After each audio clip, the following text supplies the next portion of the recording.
Ubuncinane mane amalungu ekhabhinethi aphefumleyo ngezizithyolo zothusayo.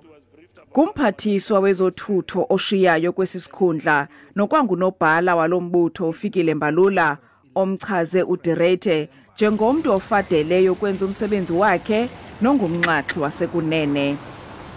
Nomphathiswa wezimali uEnoch Godongwana uthe lo wayesakuba ngusomaqhuzu akathethi inyaniso. Umphathiswa wamaqumrhu karhulumente uPravin Gordhan ulumkise osomaqhuzu bamaqumrhu karhulumente ukuba bacezele kude kwinto ayibize njengengxoxo zasesidlangalaleni zezopolitiko bagcine izimvo zabo ekhusini.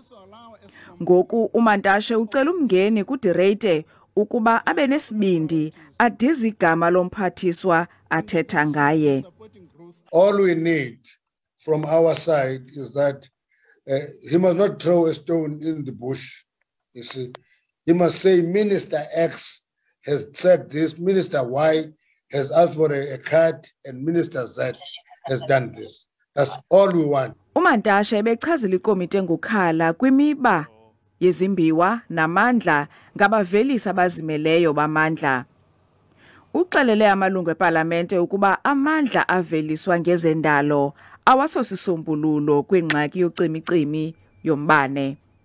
It is misleading for people to think that renewable energy programs are dealing with load shedding. No, they're not.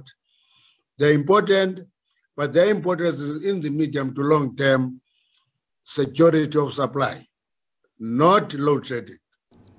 Tilula amamatya wendaba ze SABC eParlamente eKapa.